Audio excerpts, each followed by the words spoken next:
ya, supaya bisa mengikuti materi pada pagi hari ini dengan lancar. Nah, Bu Sela pada kesempatan kali ini akan masuk ke mata pelajaran anatomi dan fisiologi.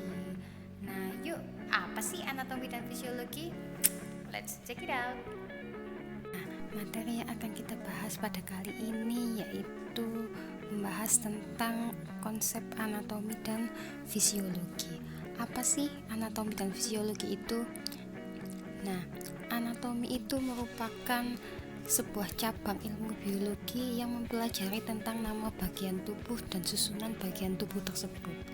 Nah, kalau misalnya yang fisiologi itu merupakan sebuah ilmu yang mempelajari bagaimana suatu organisme melakukan fungsi utamanya atau mempelajari fungsinya. Jadi kalau misalnya digabung apa itu anatomi dan fisiologi menjadi sebuah ilmu yang mempelajari tentang susunan atau potongan tubuh dan bagaimana alat tubuh tersebut bekerja. Nah, menurut kalian anatomi dan fisiologi itu dipelajari? Kalau menurut Bu Sela, itu sangat penting karena ada pepatah mengatakan tak kenal maka tak sayang. Nah, maka supaya kita mencintai tubuh kita dan menghargainya, maka kita harus mengetahui tubuh kita beserta fungsinya sehingga kita bisa lebih mencintai tubuh kita. Dan pentingnya bagi dunia kesehatan, nanti pada saat di rumah sakit, anatomi dan fisiologi ini sebagai komunikasi antara dokter, perawat maupun petugas medis yang lainnya. Nah, istilah-istilah yang digunakan di sana itu menggunakan istilah medis.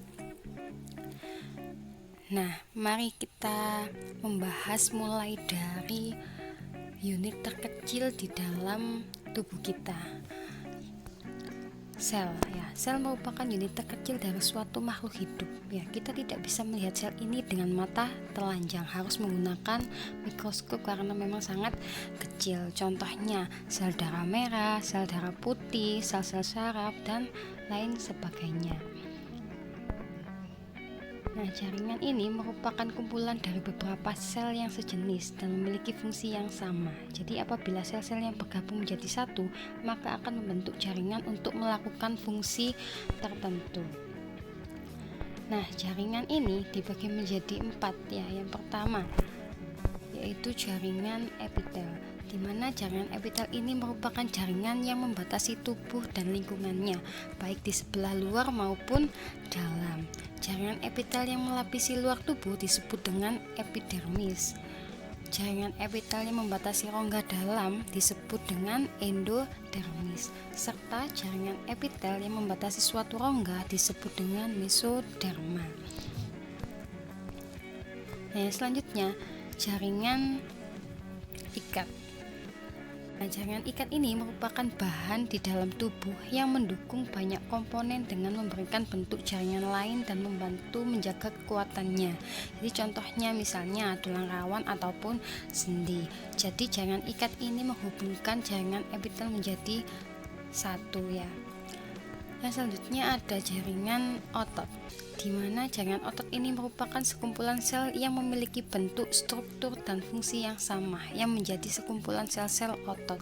Contohnya ada otot polos, otot jantung, dan lain sebagainya. Dan yang terakhir ada jaringan syaraf, di mana jaringan ini merupakan jaringan yang bertanggung jawab dalam menghantarkan impuls-impuls syaraf. Jadi kita bisa melakukan apa saja, itu termasuk kumpulan dari jaringan-jaringan tersebut. Yang selanjutnya ada organ. Jadi organ ini merupakan dua jaringan atau lebih yang menjadi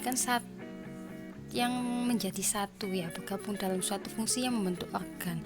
Jadi jaringan-jaringan yang tadi jika membentuk suatu kumpulan lagi itu dinamakan menjadi organ. Contohnya ada organ ginjal, mata, perut, lambung, dan lain sebagainya.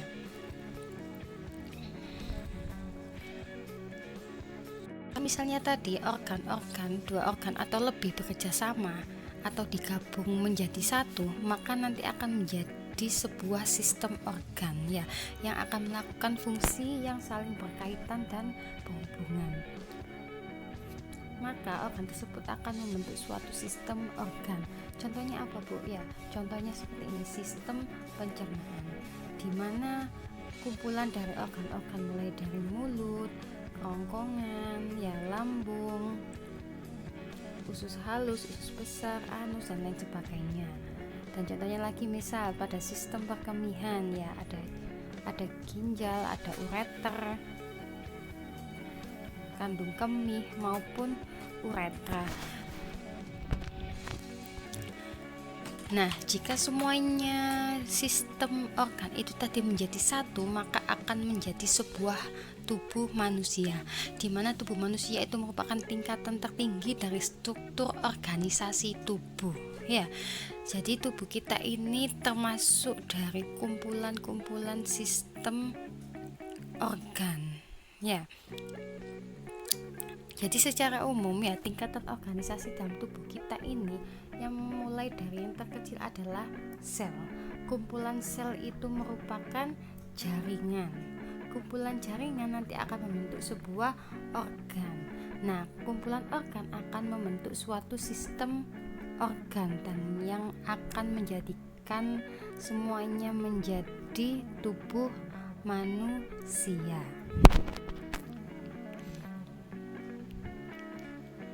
Nah, selanjutnya yang harus kita ketahui di dalam anatomi dan fisiologi itu adalah posisi anatomi. Apa itu, Bu, posisi anatomi?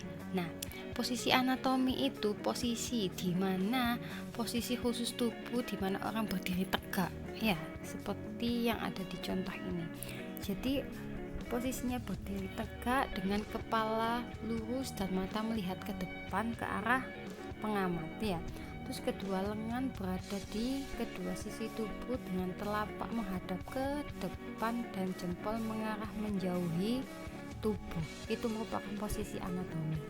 Nah, posisi anatomi ini nanti akan membagi-bagi suatu bagian di dalam tubuh, ya. Nah, penampang anatomi, ya. Jadi kalau misalnya ada orang yang berdiri sebagai posisi anatomi tadi, kalau misalnya kita bagi menjadi bagian sagital, ya, jadi nanti itu akan membagi tubuh secara vertikal, ya, vertikal menjadi bagian dekstra dan sinistra, ya. Dekstra itu sebelah kanan dan sinistra itu sebelah kiri, ya. Itu kalau misalnya penampang sagital, ya. Jadi dia akan membagi tubuh menjadi bagian kanan dan kiri. Yang selanjutnya, jika penampang anatomi dibagi menjadi frontal, ya, jadi dia itu nanti akan membagi tubuh menjadi bagian anterior depan dan posterior belakang, ya. Itu kalau misalnya dibagi berdasarkan penampang frontal. Yang selanjutnya kalau misalnya penampang anatomi kita pada posisi anatomi tadi dibagi menjadi bagian transversal, transvers, ya. Penampangnya akan memotong secara melintang tubuh bagian atas, ya, yaitu superior, dan bagian bawah yaitu inferior, ya. Jadi itu merupakan sedikit hal-hal yang harus diketahui sebelum kita masuk ke anatomi dan fisiologi secara mendalam per sistemnya nanti, ya. Sekian materi kita pada pagi hari ini. Apabila kalian masih belum paham, kalian boleh mengulang kembali video ini, dan apabila ada pertanyaan, kalian boleh bertanya di kolom komentar ataupun langsung menghubungi Bu Sela. Nah, terima kasih untuk hari ini. Apabila Bu Sela ada salah, mohon dimaafkan. Assalamualaikum warahmatullahi wabarakatuh. Sampai ketemu pada next episode.